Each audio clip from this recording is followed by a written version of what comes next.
تعال قضي أجمل الأوقات على السفينة أندريا أول المعادي، تحديدا مصر القديمة، وخصوصا جنب اسم مصر القديمة قدام بالظبط بنك القاهرة. السفينة أصدقائنا بتتكون من دورين، الدور الأرضي زي ما احنا شايفين كده، وفي البار بتاع المشروبات السخنة أو الباردة بتتقدم، وحفلاتها بتبدأ من الساعة 1 ظهرا، غدا أو عشاء، ساعتين الحفلة. وهنا في البازار اللذيذ الجميل كده بيبيع حاجات جميلة الأجانب أو المصريين، وليها مخرجين على النيل هنلف فيها ونقول لكم كل حاجة وأوجه الجمال فيها. السفينة على الطراز الفرعوني، وليها كمان ده البوفيه بتاعها بيبقى اوبن بوفيه، تقدر تاخد الأطباق وتغرف منه اللحمة والخضار والأكل الجميل المميز، والحلويات بتاعتهم جميلة وتحفة. سهراتهم رائعة مميزة، فيها أكتر من فقرة هتتفرجوا عليها كلها.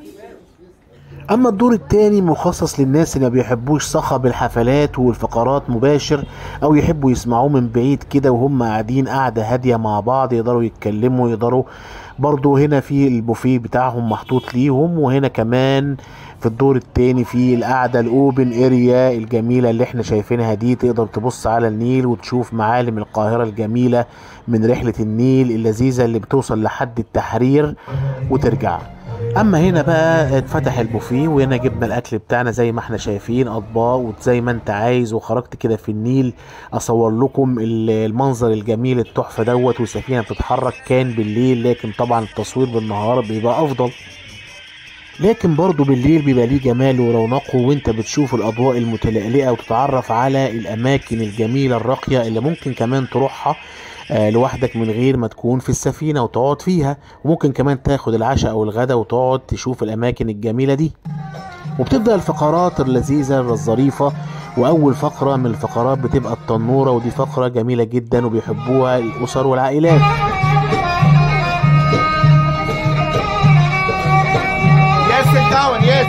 بعد كده بيخش المطرب الظريف اللذيذ ده، بيغني اكتر من اغنية، منها الكوميدي لمحمد سعد، ومنها الشعبي الجميل، وبيكمل معانا الفقرة. خلي بالكم اصحابنا الاكل اوبن بوفيه، وبيتنوع من افضل ما يكون المشاوي، وطبعا المكرونات جميلة جدا، في طبعا خضار مشوي، وفي رز متنوع. الاكل بطريقة جميلة جدا تقدر ان انت تاكل. وكمان البار بينزل لك مشروبات، بس مش تبع التيكت بتاع السفينة. التيكت بتاع السفينة ب 300 جنيه شامل كل الحفلة والغداء او العشاء اوبن بوفيه، ما عدا المشروبات بتنزل بقيمة اضافية بس مش غالية ابدا. انا اخدت فيروز ب 30 جنيه، والشاي برضه كذلك ب 25 جنيه، يعني الدنيا جميلة وحلوة.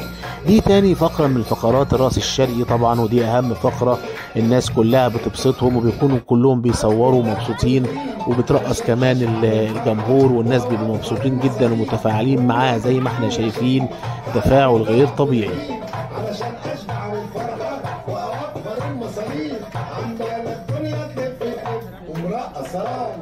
الحقيقة عشان كانت فقرة مطلوبة، كانت طويلة جدا وغيرت اكتر من بدلة، وهيصت الجمهور كله. وشوفوا معانا مخصماك.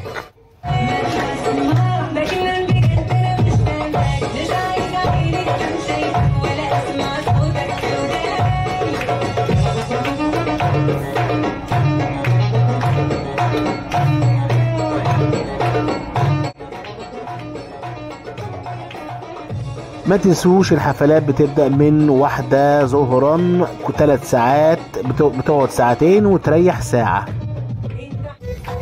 يبقى كده نراجع معانا فقرات الحفلة الجميلة الساهرة. هي بتبدأ بمطرب أجنبي عشان الأجانب اللي فوجئت بيهم كتير جدا في السفينة. تاني حاجة مطرب شعبي، تالت حاجة تنورة، تالت حاجة مطرب شعبي وراقصة، رابع حاجة فقرة الراقصة سولو. واخر حفله اللي بتبدا من 10 مساء ل 2 صباحا. واخيرا اتمنى تكونوا استمتعتم بالفيديو، وما تنسوناش باللايك والتعليقات، واشتركوا في القناه عشان يوصلكم منا كل جديد. بندعوكم لزياره المكان، هتنبسطوا كتير. المكان اسري ويناسب الجميع، واسعار مميزه تبدأ من 300 جنيه، وبكده تكون متناسبة تماما مع الرحلة النيلية الجميلة والوجبة الرائعة وفقرات الحفلة الساهرة. وأخيرا شرفتونا، وسلام عليكم.